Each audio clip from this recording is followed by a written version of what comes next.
In the bustling city of Seattle, Washington, lived Rachel Carter, a 30-year-old woman who had worked hard to build her career as an executive assistant at a mid-sized marketing firm downtown.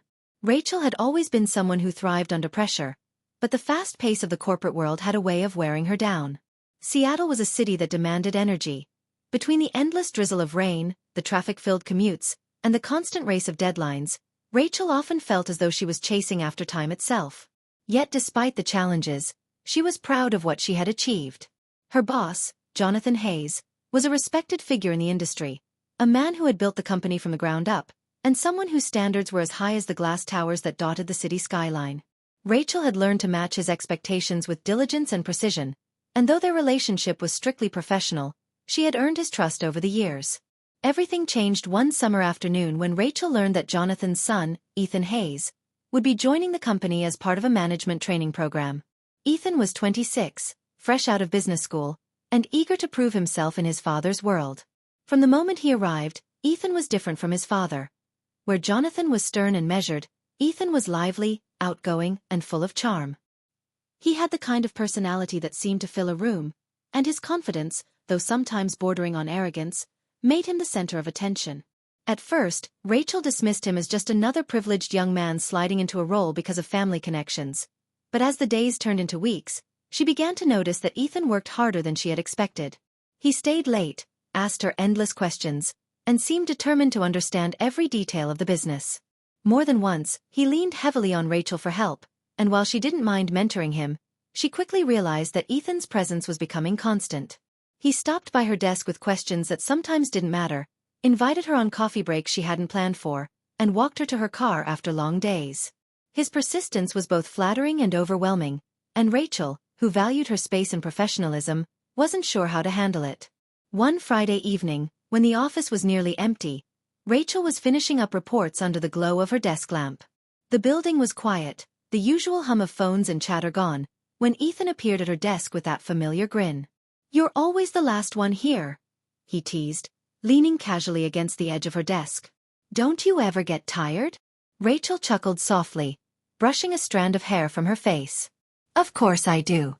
But deadlines don't wait." Ethan handed her a coffee cup, the steam rising into the dimly lit office. "Then take a break. Just 10 minutes. You work too hard." At first she resisted, her instinct telling her to keep working, but Ethan's persistence wore her down, and finally she agreed. He led her to the rooftop terrace, a hidden spot employees sometimes used during the day. The evening air was cool, carrying the smell of rain from the streets below, and the city lights stretched across the horizon. Ethan kept talking, his words spilling out in stories and jokes, his energy boundless. Rachel tried to keep up, but after such a long day, she felt herself struggling. Not just with fatigue but with the sheer pace at which Ethan seemed to live. That night was the beginning of a pattern. Ethan didn't stop. He left her notes, called her during off hours, and found reasons to seek her attention throughout the week. Sometimes it felt endearing, but other times it felt suffocating. Rachel was used to being in control of her schedule, but Ethan's presence threw her off balance. There were moments when she wanted to tell him to slow down, but then she'd see the eagerness in his eyes, the pressure he seemed to carry as the boss's son, and she found herself softening. The breaking point came during the company retreat in Portland, Oregon.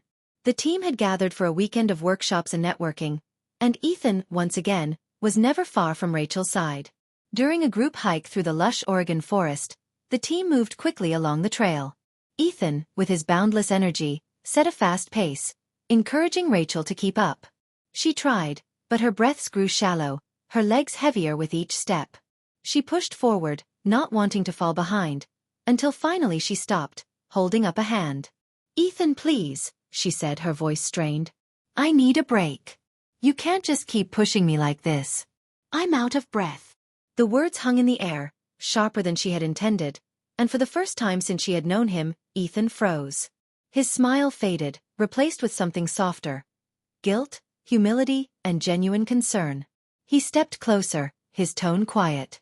"I'm sorry. I didn't realize. I didn't want you to feel left behind." That moment changed everything.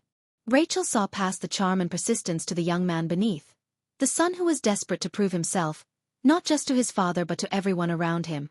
His persistence had not been about arrogance. It had been about belonging, about trying to find his place in a world where expectations were heavy. Rachel, catching her breath, felt a mix of exhaustion and compassion.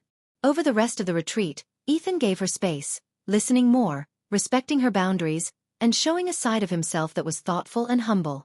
Their relationship shifted from one-sided persistence to mutual respect. Back at the office, Ethan continued to work hard, but he no longer overwhelmed her. Instead, he grew into someone who could stand on his own while still valuing her guidance. For Rachel, the experience became a lesson in balance, not just in work but in life. She realized the importance of speaking up when overwhelmed, of setting boundaries, and of recognizing when persistence crosses into pressure. Ethan learned just as much, discovering that leadership was not about pushing others to their limits but about understanding when to pull back, when to listen, and when to let people move at their own pace. Years later, Rachel would look back on that chapter of her life with clarity. It had been one of the most exhausting yet growth-filled periods of her career. She had navigated not just deadlines and corporate demands but also the human complexities of ambition, expectation, and resilience.